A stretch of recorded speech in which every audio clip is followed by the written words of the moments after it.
জয়ের উল্লাসের চেয়েও এখন বড় হয়ে দেখা দিয়েছে এক রহস্যময় রাজনৈতিক নীরবতা।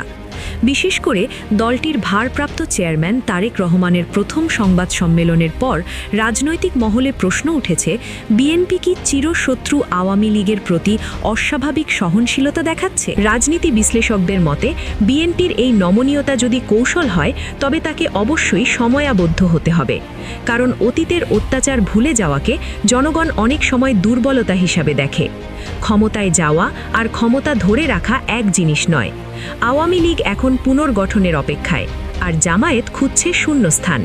বিএনপি এখন ক্ষমতার শীর্ষে, কিন্তু তাদের এই নীরব সমীকরণ এবং সহনশীলতার রাজনীতি কি দীর্ঘমেয়াদী স্থিতিশীলতা আনবে, নাকি পুরনো ক্ষতকে সেরে গেছে মনে করে তারা নতুন কোনো রাজনৈতিক বিপদের বীজ বপন করছে? এই কৌশলের পেছনে দুটি প্রধান কারণ থাকতে পারে বলে মনে করা হচ্ছে। জামায়াতে ইসলামীকে সামনে আনলে আন্তর্জাতিক মহলে এবং ভারতের কাছে বিএনপির গ্রহণযোগ্যতা প্রশ্নবিদ্ধ হতে পারে।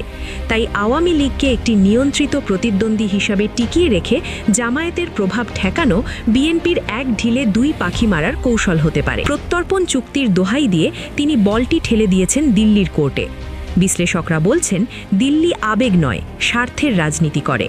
বিএনপি সম্ভবত সেই স্বার্থের জায়গাতেই ভারতকে আশ্বস্ত করতে পেরেছে যে ঢাকার চাবিকাঠি এখন তাদের হাতে এবং তারা স্থিতিশীলতা চায়। সবকিছু আইনি প্রক্রিয়ায় হবে। তার এই ছোট উত্তরটি অনেককেই ভাবিয়ে তুলেছে। যে দল দীর্ঘ ১.৫ দশক মামলা, জেল আর নির্বাসনের ঘানি টেনেছে, তাদের মুখে এমন ঠান্ডা হিসাব কি কেবলই আইনের শাসনের প্রতি শ্রদ্ধা, নাকি পর্দার আড়ালে অন্য কোনো সমঝোতার চিত্রনাট্য লেখা হচ্ছে? দুর্নীতি বা আন্তর্জাতিক অপরাধ ট্রাইব্যুনালের বিচার নিয়ে তার নীরবতা সেই সন্দেহকে আরও উস্কে দিচ্ছে। আওয়ামী লীগের দীর্ঘদিনের মিত্র ভারতের প্রতি বিএনপির বর্তমান মনোভাবও বেশ চমকপ্রদ।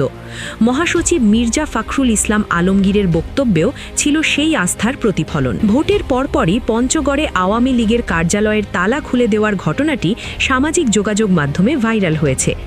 যে দল বিএনপিকে নিশ্চিহ্ন করতে চেয়েছিল, তাদের প্রতি এই মানবিকতা নিয়ে খোদ দলের ভেতরেই কানাঘুষা চলছে। আওয়ামী লীগের বিশাল ভোট ব্যাংক এবং রাষ্ট্রযন্ত্রের ভেতরে তাদের যে অদৃশ্য কাঠামো রয়েছে, তা এক ঝটকায় ভাঙতে গেলে বড় ধরনের বিশৃঙ্খলা সৃষ্টি হতে পারে।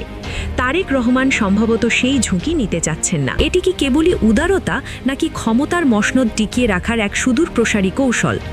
সাবেক প্রধানমন্ত্রী শেখ হাসিনাকে দেশে ফিরিয়ে আনা হবে কিনা, এই জ্বলন্ত প্রশ্নের জবাবে তারেক রহমান ছিলেন নজিরবিহীনভাবে সংযত। সময় এবং তারেক রহমানের পরবর্তী পদক্ষেপই বলে দেবে আওয়ামী লীগ বিএনপির জন্য এখন বন্ধু, নাকি শুধুই একটি নিয়ন্ত্রিত কৌশল। ভোটের লড়াই শেষ, ফলাফলও স্পষ্ট।